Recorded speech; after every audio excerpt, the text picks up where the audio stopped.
an easy way that we could do this. It could be D'Lo and Casey in the Kings beat. We could get veteran of the music festival, bring James Ham out for Loudfest when we see Rick Ross on April 24th at Cesar Chavez Park. I like that. He's going to be Cesar Chavez. Interesting. Yeah, we thought so too. We thought so too. There. Yeah, we thought so too. But it's hey, that's what they're doing. So hey, we're gonna be there for it. That's how it is. We're gonna be there for it. Are you this was the kind of the birth of the conversation before we dive into the Kings. Are you ready to go to like a concert and a play and be in a big crowd? We were talking about the vibe of the Denver Nuggets game at the Golden One Center and how it felt different. And it was, I think, the first game with the mask mandate being a little bit different, and it was our chance to kind of see each other, and you felt, you were embracing and kind of doing some things that you hadn't done in a while. And that was the first time where it's like, yeah, I think I'm getting closer to feeling, I'm ready for a show.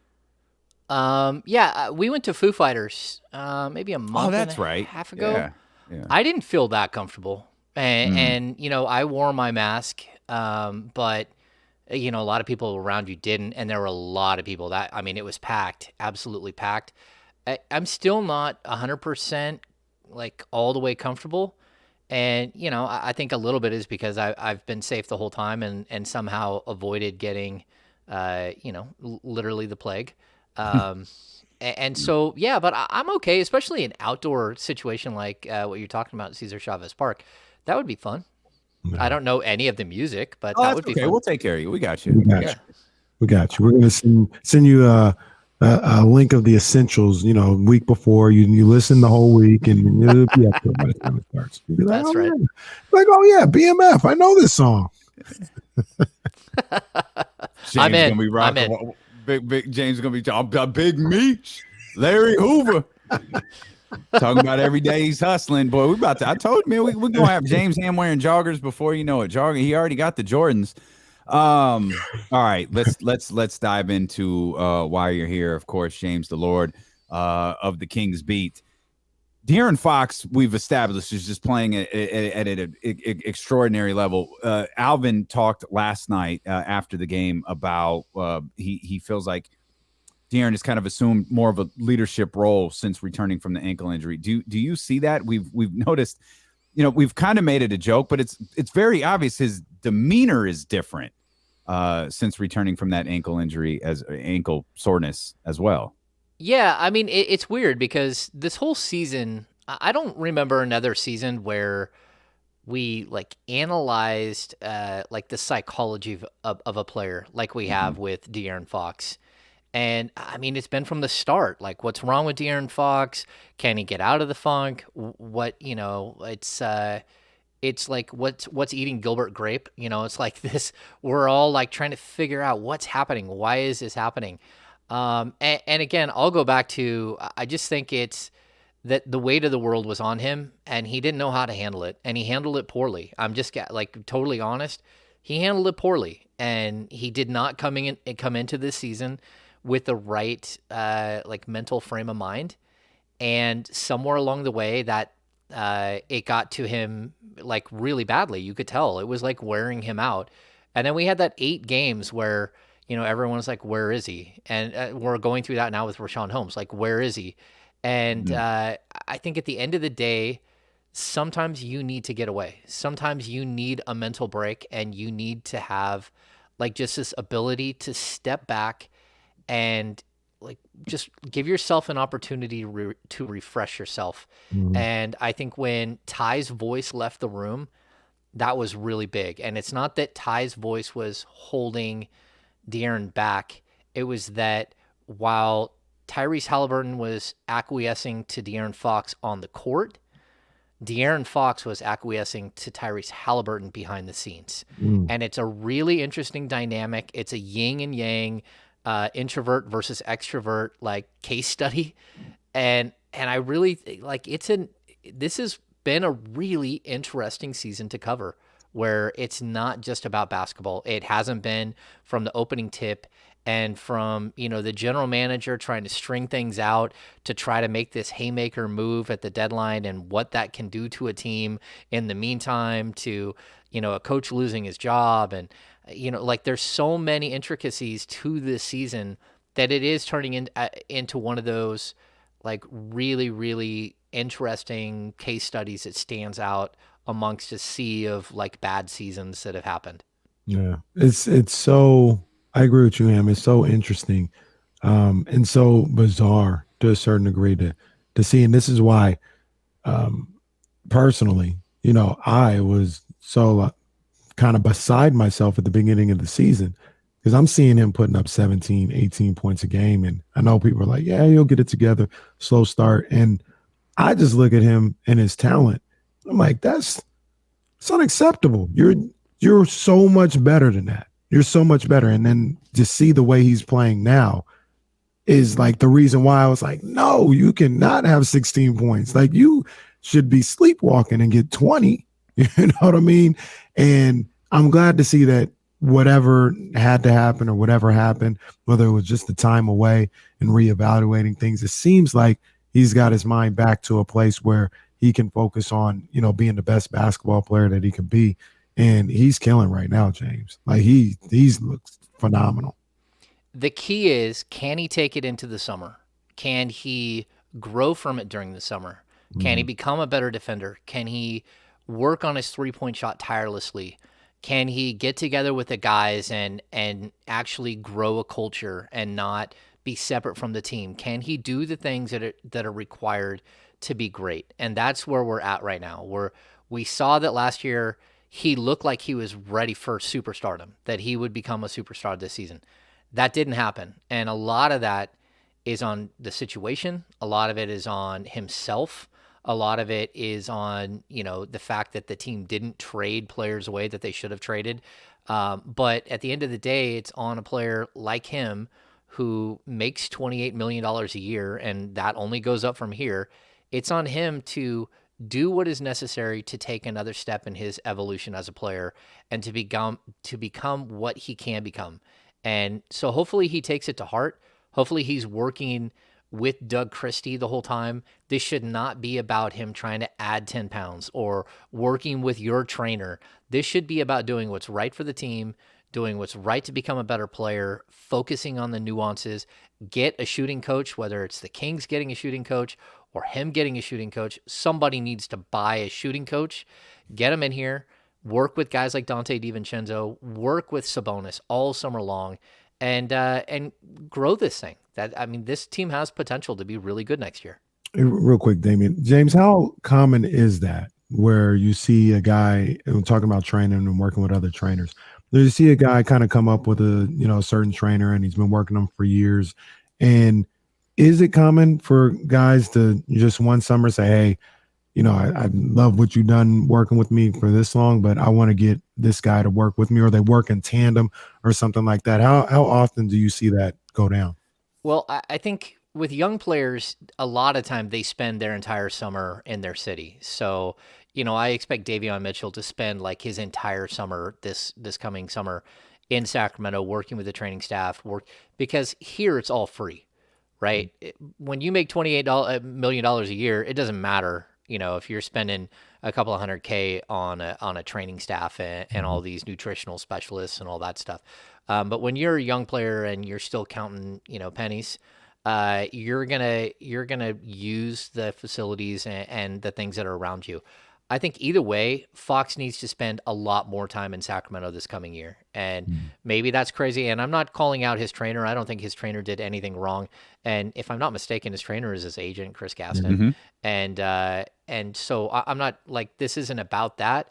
What it is, if you're going to grow something and your approach to growing it hasn't worked the last couple of seasons, this is one of those moments where you could really like cement yourself with the group that you're trying to build and bring these young players up around along with you. And I think Sabonis will be around quite a bit. Even if they all meet up in LA and spend, a week here, 2 weeks here, working together, that's something that has to happen this year. And then also, the Kings will send, it doesn't matter who you are on the team, the Kings will send a trainer to you, and they'll go in and check in with you periodically throughout the summer. That's where we run into trouble with guys like Harry Giles, who, the Kings spent a bunch of time and money sending a trainer all the way out to Atlanta and set something up with Harry's people, and they got to Atlanta and Harry was in LA. Like, hey, what are you doing? We just spent a lot of money doing this, and you were an hour flight away, not 8 hours with time zones and everything else, and you wasted our time. And so I think this is a moment where Fox has this opportunity to become who he should become. And that will be it should be with Sabonis. It should be those two figuring out how to be really, really close as teammates and as far as chemistry and everything else. James, we spent so much time talking about De'Aaron and his shooting from threes, from the free throw line.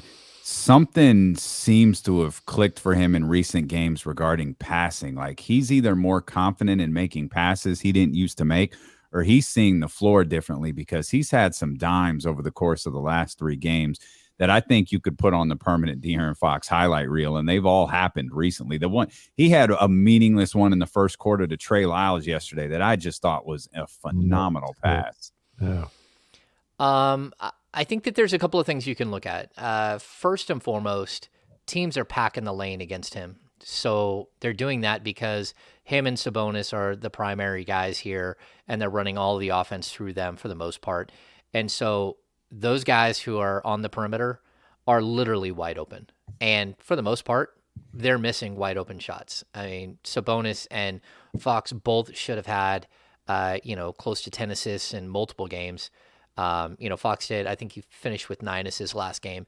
Easily could have had like 14 assists, maybe 15, but guys just flat out are missing shots all over the place.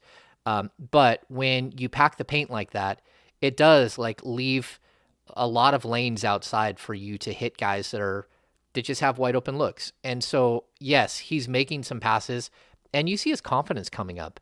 And I think some of that is that passing and assists, they can be contagious, right? When a team as a whole puts up 30 assists, and I think it was the first game that they all played together, they had 30 assists, and I think Sabonis had 4 and Fox had 1, something like that. So just the passing, it became contagious, and it wasn't even your 2 primary guys that were getting those assists. So I think he is feeling that. He's like, hey, look, I'm going to make the extra pass here and there. But then there are other times where he's just been so good. And it's not always just getting to the rim. His fall away, his mid range has just been really on point. And I like to see the development of him, because I think we're seeing it kind of got put on hold for 60 games, the development of De'Aaron Fox. And now we're back to seeing De'Aaron Fox where he should be as a player and where he can be as a player. We're going to step out. I'm sorry, Casey. We're going to step out real quick. We're going to come back. Casey's going to finish that thought that I just interrupted. I do have to ask about the New Orleans game, and I got to ask how Harrison Barnes keeps scoring 20+ points on 2 shots. So we'll talk with James Ham about that. We'll go commercial free till the top of the hour here on Sacramento's #1 sports station, ESPN 1320. Clear. Man, I knew exactly what was going on. I don't know why I just started talking.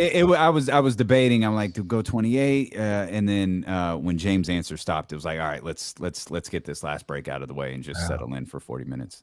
That was my bad. So my bad. We'll come back. I'll get us in, and then you can just get right to what you were saying, Casey. We can go, because it was just okay. I was just gonna piggyback off what James said. So okay, it's good. All right. Yeah, Robbie Foster said, I'd rather have Fox be a 20-10 guy than a 25-6 guy. I'm going to say this, Robbie.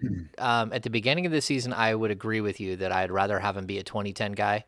When you add Sabonis, I'm more than okay with him being a 25-6 or a 28-6 guy, because I think that's the way that this team can really take off. Like it's situational, what a player should be and can be. And so, in my opinion, I think he's better. This team needs him to be that guy who's just so good and so good in the fourth. Getting to the free throw line, doing all the dirty work. Said it before and I'll say it again. That James Ham guy is really good. Catch him on ESPN 1320 now with D'Lo and KC. Yes, sir, man. Pete Youngman. Thanks, Pete. Trainer Pete. That's a good guy right there. Yeah, he is. For all you guys, I keep you updated. The SIAC tournament is in the semifinals. Benedict is now up by 10 on Mills College, 40-30 in the second half. Benedict, the 2 seed in the West, maybe the 2 seed in the East, I don't know, against the 1 seed in the West, Mills College. Mills College sounds like an all-girl college, doesn't it? You guys want to take a guess as to what Mills? Oh, you know what I want to do? James, have you been listening to the show at all? Today, no. I've been running around like a chicken with my head cut off. All right. I want to see if James can get the can get the question. So, that's a good one. Yeah. You want to do it now or on the air? It's probably gonna drift into the air. Yeah, it probably will. Go ahead. Go ahead. John Morant, he scored 52 points, most points ever in the history of the Grizzlies. There are 6 active players who hold the franchise high for points in a game. 7 if you include Ja, but the 6 other ones, can you name them? 6 other players that are active that hold their franchise record for points. In a game. But they don't have to be on the team that they set that record on the with. team. They're on the team. They're currently right now. Yeah. That made it tough. Huh. Okay. Steph. Mm-mm. Oh, then it's got to be Clay. Mm-mm. Yeah, that got me too. Okay. Well, no, I should have known that because Rick Barry was there, and I don't know who it is for the Warriors, but it's not them. Oh, that's interesting. Dang, man, I don't know that I'm going to be able to get that. It's tough. I couldn't really get a grasp for it until I looked at, like, I had to have the teams in front of me. Yeah. So like if I said Phoenix, do you think you could figure out who it is?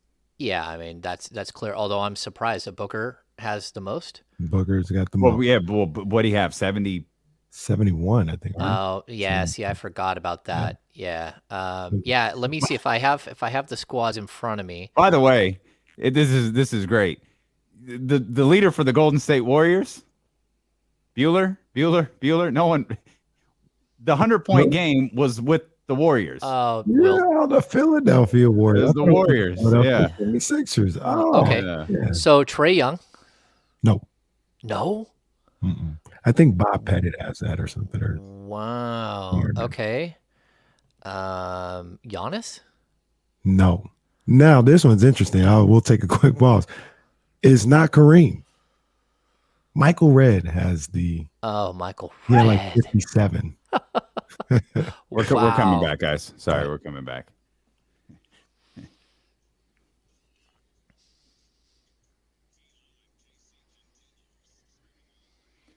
Salt and Pepper and Heavy D up in the limousine. Pictures on the wall. Every Saturday. Mr. Magic Molly Mall. Come on now. It's James' favorite song right there. Stealing with KC along with our 1320 Kings Insider and Lord of the Kings Beat, James Ham here with us. We gave James Ham the brain teaser from earlier in the show where we were talking about the 6, 7. Ja Morant is the franchise leader. He has the franchise record for points for the Memphis Grizzlies, and there are 6 other active players who have that honor for their team. And we asked that to James. It's a really difficult task if you don't have all of the teams in front of you. Even if you do, it's still tough. What about Cat? Cat is got it. There you go. That's one. I didn't get that one earlier. Yep. 2. How about Dame?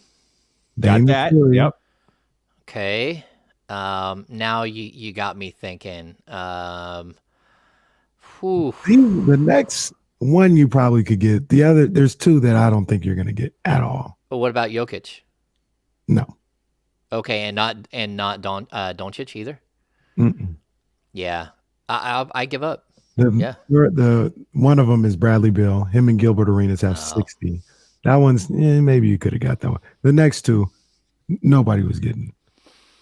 Jason Tatum, okay. Wow, that's him and Larry crazy. Bird have 60.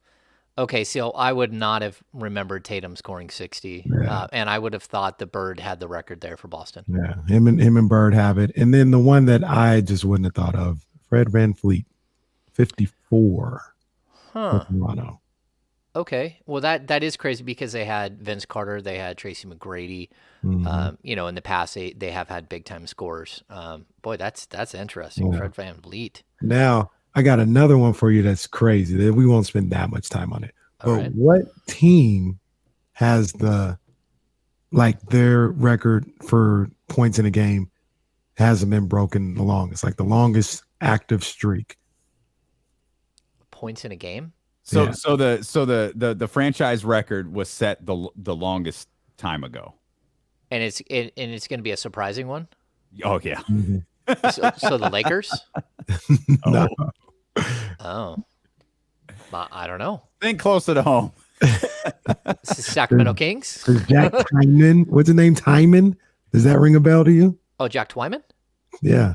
59 points is Oh, the you mean franchise record. individual Yeah. player. Okay. Yeah, because Weber went for, Is that well, actually, 51? he went for 50 plus. DeMarcus Cousins went for 50. Well, what was DeMarcus? 55, right? Yeah, it was something like back-to-back games. He went nuts. Was the 55 game that's ridiculous game? Or Mhm. wasn't that a 50? Yeah. That was a massive I game thought for that was him. 55, wasn't it? Was that the 55? Yeah, it might have been. He had back-to-back games. He didn't hit 50 in back-to-back. I don't think he hit like high 40s and 50 in back-to-back games. Yeah, that might have been. That's a ridiculous game. Yeah, and that's the game where he got thrown out, right? And then, Right. Yeah. and then someone, Scott Moak, with this, someone go get DeMarcus Cousins, Yeah. and he comes out. He's like, I remember Rudy Gay is dying of laughter. yeah, he's like this, and it's like, man, be careful. You're gonna get sheetrock dust from punching walls in your eyes. Like, yeah, you know that something got broke somewhere. Yeah. And I hope y'all can see what's really going on right now. It's ridiculous. it's It's getting really ridiculous. hold on. It's getting ridiculous. It's really ridiculous. Uh, This is ridiculous, man. Ridiculous. People talk about statues. That's the statue. The statue, it's DeMarcus Cousins and Katie Christian outside with the microphone in her hand. That's the statue right there. Right on There the, you on go. the bottom on the plaque. Nothing screams Sacramento Kings like it's getting ridiculous. Exactly. And just so you know, the Jack Twyman reference. So Jack Twyman was, I think he's a Hall of Famer. I'm almost positive. Yes, he is in the Hall of Fame. He also, one of his teammates, Maurice Stokes, I think that's what his name was, had a massive stroke and paralyzed him. And Jack Twyman and his wife, if I'm not mistaken, took care of him throughout the rest of his life. Wow. Yeah. He's known as one of the not just great players, but a great man who stepped up for one of his Kings teammates or Royals teammates. It wasn't Kings, I'm sure, at that point. Yeah. So yeah, good history. He was the Harrison Barnes of his era. And by the real quick, Kobe, yeah, I absolutely stole it from Kiss Vernon. I heard the same podcast. I stole it from him. I did not come up with this on my own. No, sir. Well, since we're going down memory lane, there's been a lot of talk about Arco Arena this week and the big gathering coming up in a week or so, 2 weeks, whatever it may be. Do you have a favorite memory at Arco Arena? Like just something like that stands out above all others?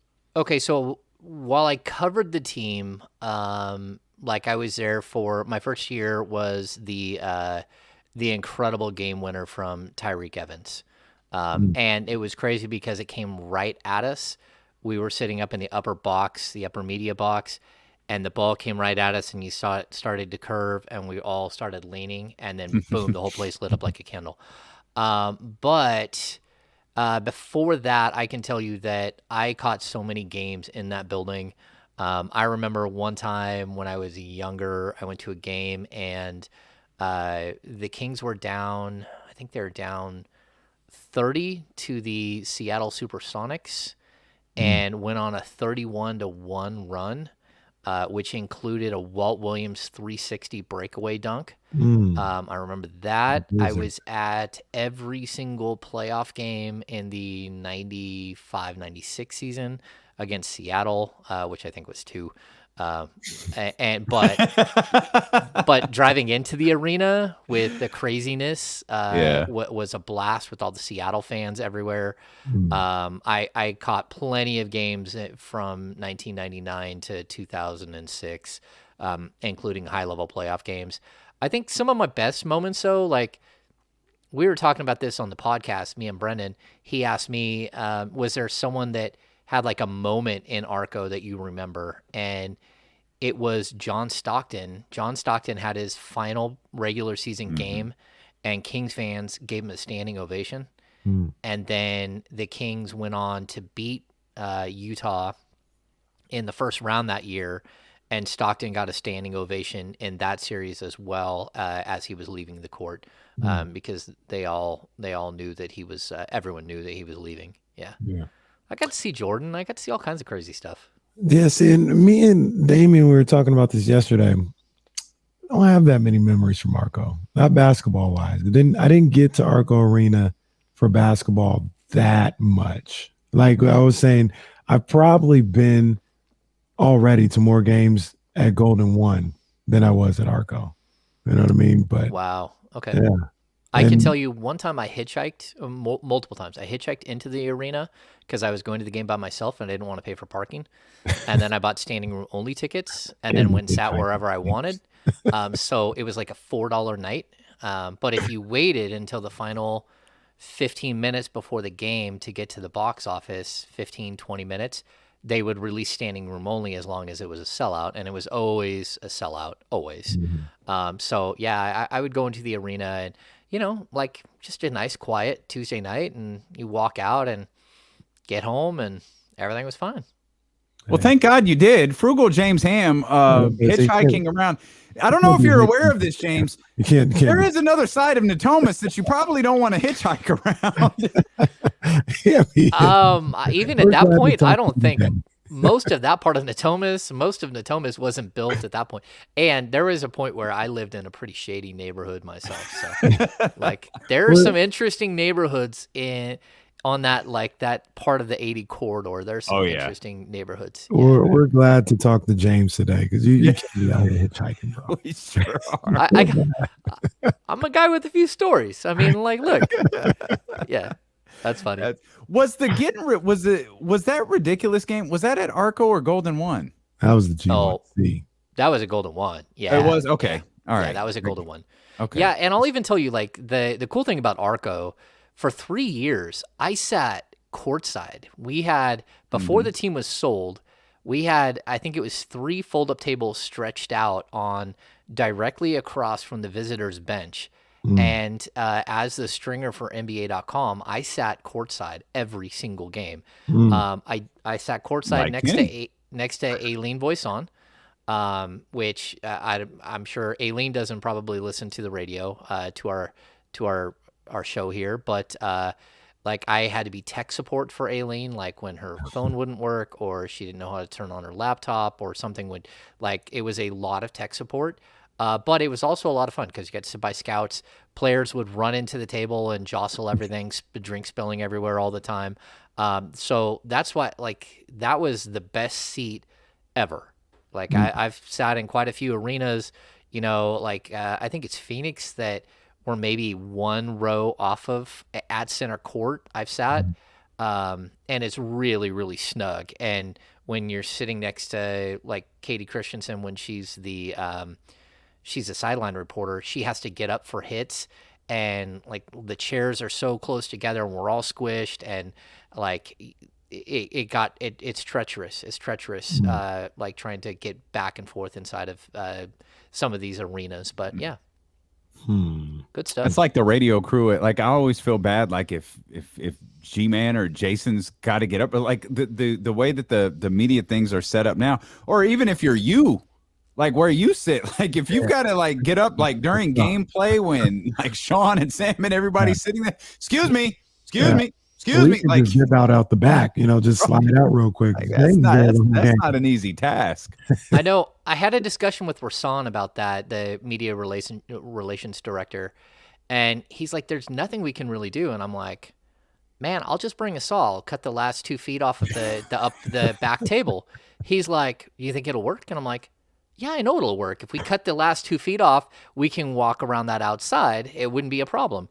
And he's like, "Huh, all right. Well, let me think about that." I'm like, "Well, let me make sure that the leg is moved over far enough so if I cut the table off, I don't take the leg off as well." But I'll tell you this, at Arco, I am crazy. I will say, like, I installed hooks underneath the table when there was a point where they moved us up into a corner, but there was no leg room and our table was too tall.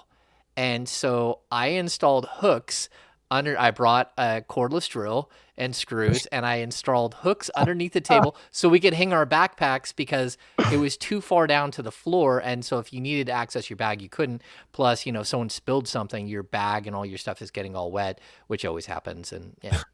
So just to be clear, yes. Nobody said, "Sir, why are you coming into this arena with a cordless drill?" Someone may have saw it in my bag, and I explained what I was doing, and no one said it's I'm gonna fall for the old installing hooks under the table trick, huh, kid? When you go to a bar and a lady can hook her purse underneath the bar, I'll even tell you my bar here, and in the Casa de Ham, yep. It has hooks underneath in case ladies are here. We have friends over and they want to hang their purses underneath. I also are have they plugs. the same hooks from the arena, or did you? Dave, that is wild. That is wild. My man went into Arco Arena and did construction. Yeah. So I know my first order of business. I need to know what Rasan was thinking when one of his, most respected media members says, "Dude, just let me bring a saw in here and saw 2 feet of the table off." He laughed. He's like, "It would probably work." It's really weird because like in a fire situation, it could get bad. We're in a situation where there's no room. I'll tell you how little room there is. I can't stand straight up during the national anthem. I can't push my seat far enough back. Because when I do, like the seat it goes too far or close to the table. So like I have to step around and put a foot up on the seat. And then, there's so many of us packed in and some nights there aren't that many people and we're like, all right, we can spread out a little bit. Other nights it feels like you're in the center seat on a plane, and not even a Spirit Airlines plane. You're like, oh, this is dangerous. Yeah, Spirit Airlines where they're all center seats. yeah, everything feels like a center seat. Yeah. Time. Now, James, we think we figured this whole thing out. People are, nostalgic about Arco Arena, and it was time to go. And like, oh, Arco, and we're gonna have this event, and say farewell to it. I think me and Damien figured out it's the source of all our problems. We got to blow this thing up so we can get into the playoffs. The ghost of Arco Arena is what is keeping the Kings out of the playoffs. Blow it up. Start construction on the 20th. The one thing that kills me is that the 6-man statue is still sitting outside and it's all tarnished and it looks horrible. Why that's not in the front entryway of Golden One, I don't understand. I mean, to be honest with you, it's an oversight by ownership and management, and it's disrespectful. It is. I mean, just flat out, it's disrespectful. How can you not bring that over? I mean, it represents the fans. It represents your fan base, and if you want to bring them with you, you bring their statue with you. You don't leave it to get overgrown by weeds and and just craziness. I mean, Instead, you put a silly rabbit in the front. well, I don't even know what that thing is, but that thing costs like $6 million. I know, right? Yeah, I don't. Super. It looks like a Pokemon character or Is something. that Yeah, a that- rabbit? Is that what that? What is this Yeah. with this city and rabbits? Isn't there a rabbit at the airport? Oh, the giant red rabbit at the airport. I Why don't is understand what that is rabbit either. there? Yeah, that is Why is that bizarre. rabbit there? There's never been a red. I mean, there might be red rabbits somewhere, but there's no red rabbits in Sacramento that I've ever seen. There's The red jackrabbits, but rabbit capital of the world. And it's our bizarre. rabbits kind of vicious. Yeah. Yeah, rabbits are not friendly and cuddly. Well, it depends. Like you can have rabbit. Like we have guinea pigs here. My son's room smells like a barn. It's horrible. But he's 14, so it's not gonna smell good either way. But rabbits, like you can have rabbit, and then they become huge. Like you can have like domesticated rabbits, and they're usually pretty friendly. I remember when I was a kid, I was like messing with a rabbit in a cage, and he bit my finger, and it didn't feel good. Yeah, they can be a little surly. Yeah, I saw there was a Piglet, story there it happening- is. Piglet, Yeah, that's what the Piglet, statue yeah. is. Yeah. They had two rabbits that lived with each other, and one of the rabbits killed the other one, broke his back. Oh, that's not good. Yeah, I do have this situation where the corgi I don't know puppy, what's happening. I don't know either. I have this situation here where the corgi puppy is just like destroying the pug. Like he grabs his legs and pulls his legs out from underneath him, just picks on him the whole time, grabs him by his big fat cheeks and drags him around. And the other day, the pug had enough. He was over by the front door. He likes to bark at things. And then he saw the corgi standing there at the bottom of the stairs. And the corgi looks at him. And he just took off running and headbutted the corgi and got his revenge. And Gosh. it was a good moment. It was a good moment for the pug where he stood up for himself. Well, we know what the corgi said. Y'all be weak in the knees. Stand up. Stand up. That's awesome. Oh, well, Harrison Barnes has been headbutting the competition lately, so Segue.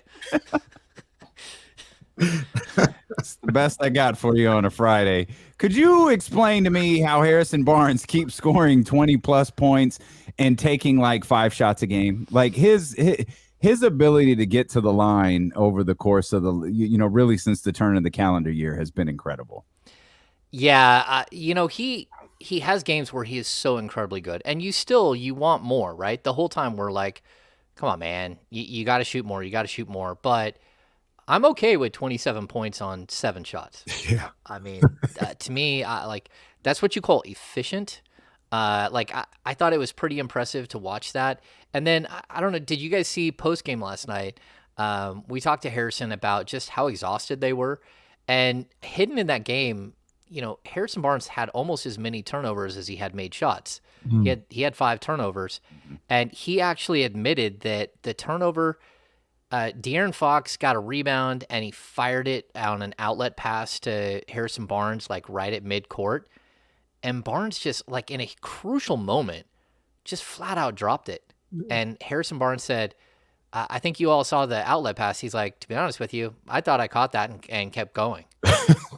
He's like, that's when I realized that I was so mentally exhausted and just shot. that's crazy. That I had no idea that I dropped that ball and it went the other way.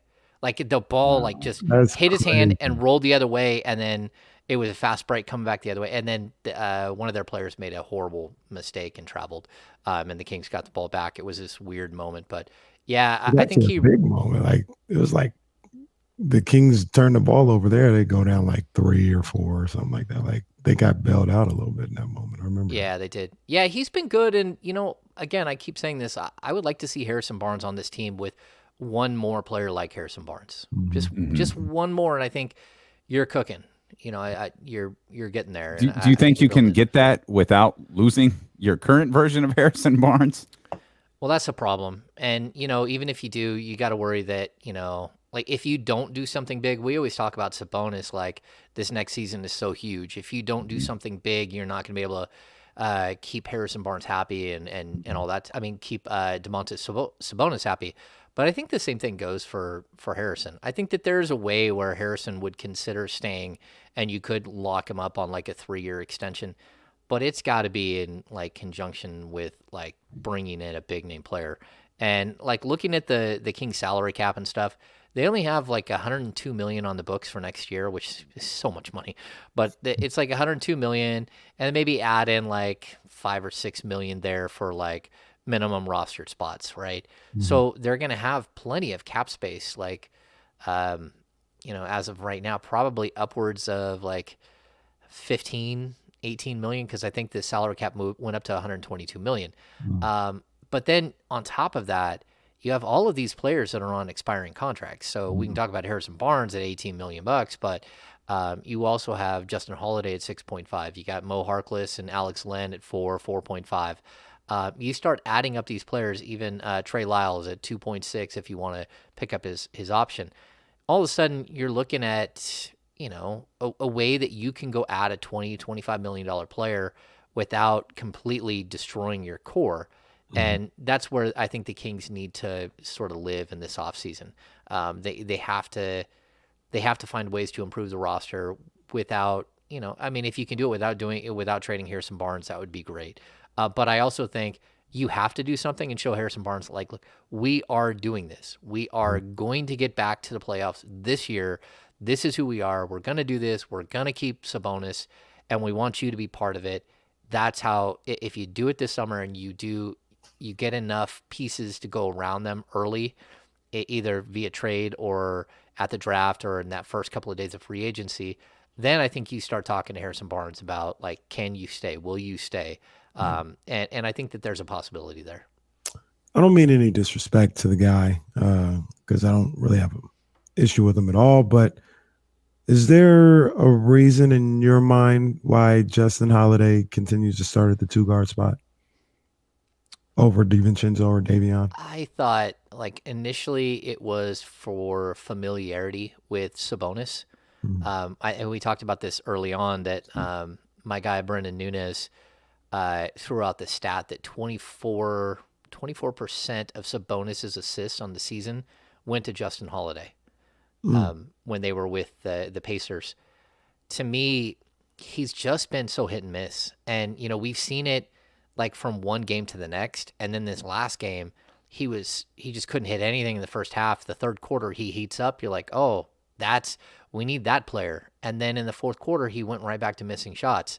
You just can't be that inconsistent, especially as a veteran, as a 32-year-old guy, if you're going to hold on to that position. And I think, down the stretch here that Alvin Gentry has some decisions to make. We already saw him, make the big move to put Trey Lyles in the starting lineup. And then I thought it was interesting. Katie mentioned something on the broadcast, which I really, Alvin had mentioned it here and there that Mo Harkless is a bit beat up. But that's exactly what Katie said, that one of the reasons why he made the move was it's not that Mo can't play, but that Mo has been pretty hampered by a couple of nagging injuries. And so they're going to let him heal up. And I don't know if that means he's going to play down the stretch or not. I don't know. We'll have to see. But again, if you're going to make the move to put Trey Lyles in there, then I need to see 5 games of Davion. I need to see 5 games of Dante DiVincenzo. Maybe I need to see, like, what do we got, 17 left? I need to see 9 games with one of them and 8 games with another, just to see how they look, see if they're different, see if they bring something that changes the complexity of the team. And I think, that doesn't mean that Justin Holiday doesn't play. It means that he needs to come off the bench a little bit more. And that's kind of where I would go, especially if you're going to test some things out. I thought Dante made a really positive impact last night. The shooting numbers weren't there. It's not like he was a juggernaut offensively or anything like that. But, Kenny brought up that huge offensive rebound he had.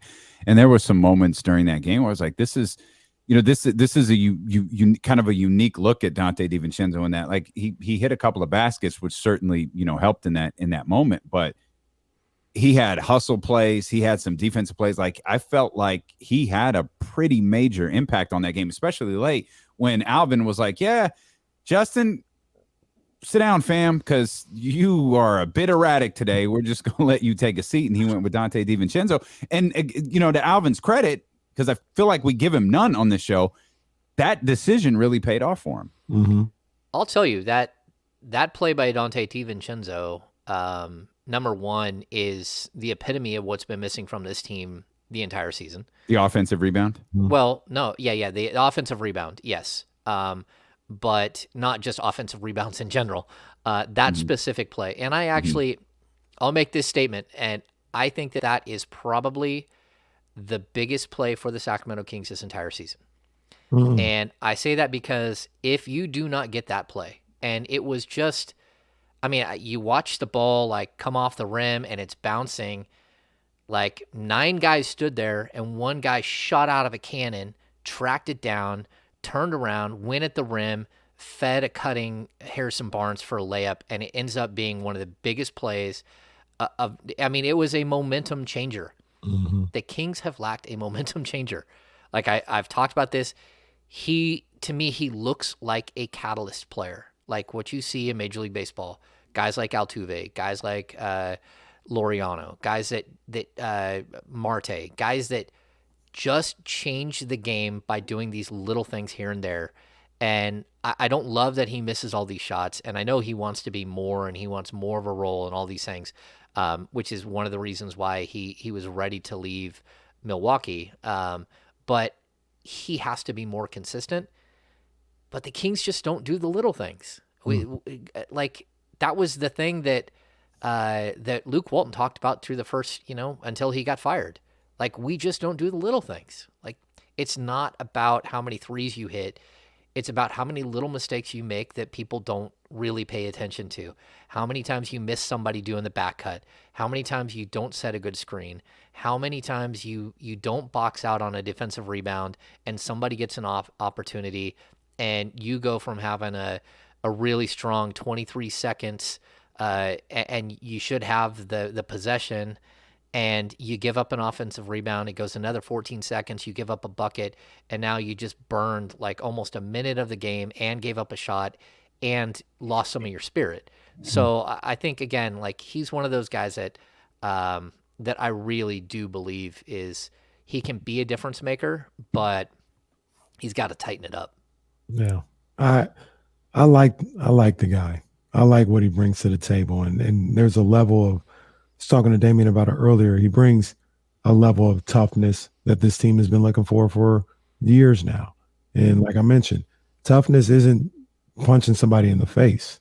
Toughness is seeing a shot that you're on one side of the court and you run to the other side of the court, go get that offensive rebound when the team needs it. Getting your nose in there on a help defense so you can get a poke away and things of that nature. Going in there as a guard, going to get that rebound, amongst the big trees, man. And he brings that to the table. And I really like seeing him out there on the court. I don't always like the shot selection and all this other stuff, a little erratic, but I really like seeing him out there on the court. It's the shot selection. It's the bad turnovers. He has had some just absolutely egregious turnovers. Even in that game, he had a couple of that were just like, oh my goodness. He had one where he just like accidentally let go of the ball and just went to the opponent. Just shocking. And you're going to have those moments. And again, some of these guys are still trying to fit in. They're still trying to make a name for themselves. I think the one guy who you can see that has been able to elevate his game, and it's because he was able to do it early in the season, and he learned that these opportunities are moments for him to like shine and to you're basically, you're auditioning for 30 teams, not just the team you're on, but the other 29. And that's Damian Jones, where, he's not always perfect, but there are nights where you're just like, man, I just want to bottle you. And like, you need to do that every single time you step on the court. We're starting to see those little moments where, again, it's not perfect. But Kenny thought last night was pretty damn close I thought to he pitched a perfect game last night to be a bench guy. Yeah. 20 minutes, 10 points, 7 rebounds, 5 of 5 from the field. I thought he pitched a perfect game for a big coming off the bench last night. Yeah, he was active all around the rim. I said this before. He's like a slightly bigger, I call him sort of the poor man's Rashawn Holmes, but, slightly bigger version. He can be that. He can be a really good player. He's an unrestricted free agent, so that's going to be an issue. Especially because the Kings still have Alex Lynn on the roster. They still have Rashawn Holmes on the roster for next season. They've got a lot of work to do on this roster. But if he's your backup center and Nemias Queta is your third center, I think I'm okay with that. Like that's really good. I think you can build around that and have something. Since you brought him up, to the best of your knowledge, and I know it's tough with them on the road, and you just mentioned, and I only asked this because of what you just said about Mo Harkless, how he's pretty banged up. Is there more to Rashawn than we're being led to believe? Like, is it really just day to day his back is sore? Yeah, I mean, I think it's really interesting the way that they've done this. It really does remind you of the Fox injury, which, Right. And at a certain point, I think you got to take the team at face value, because if they're going to put someone as questionable on the injury report, if they're going to have their coach come out and tell you that he's probably going to play, and then, so we talked to the coach, an hour and a half before the game on the road. So for a 4:00 game, we're talking to coach at 2:30. They don't have to have the injury report, the final roster for the night, until 30 minutes before the game. But in that hour, something changes every single time. I don't know. Here's how I look at Rashawn Holmes, and I'm not worried about it, because I think that playing him 10 to 15 minutes a night is doing more damage to his value than sitting him. I think sitting him out and saying, like, look, he just doesn't work for this team. You're doing damage to him. He's doing damage to himself. Like, what we've seen from him has not been good, and I don't blame him. That no one expected this situation. No one expected it. When they signed him to a 4-year contract, they thought he'd be their starting center for the next 4 years. And worst case scenario, at least 3, and then you figure something else out. That's just not the way it went. And he had the eye injuries, he had COVID, he had the eye injury again.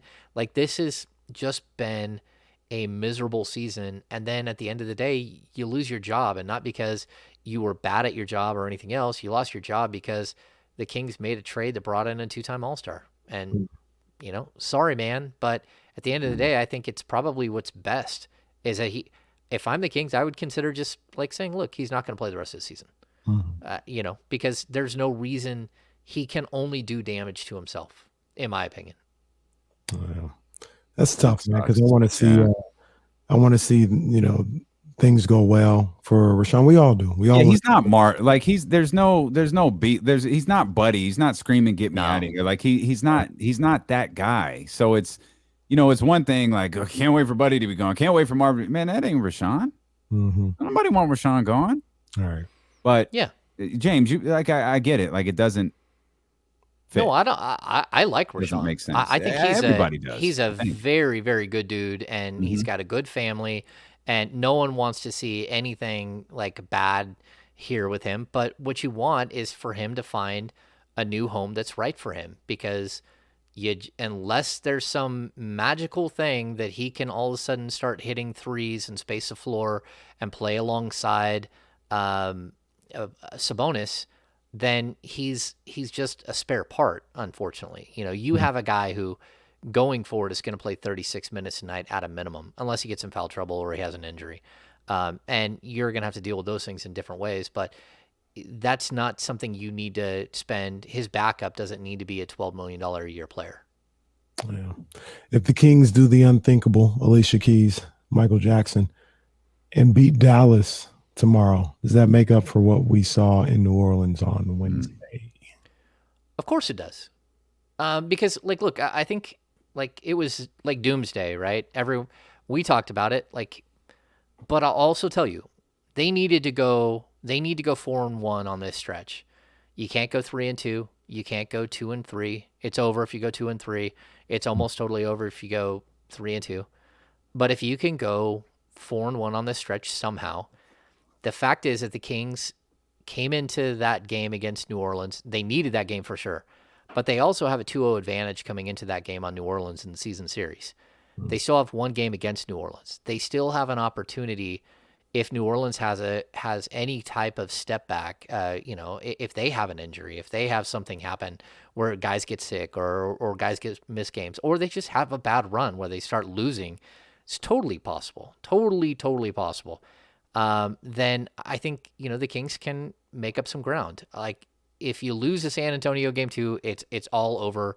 But here we are again. We're in a situation where it might not even be New Orleans that you're looking at. It might be the Lakers, who are now, again, 6 games in the loss column ahead of the Kings, but it's something like 5.5 games. Like, I think you can, if you play really good basketball and you pick off some wins against some of these good teams, which is not going to be easy, you still have an outside shot. So I don't want to give anyone like some false hope, but I don't think that they're in any worse spot. Again, they're 2-1 on the 5-game stretch. They've got 2 games left.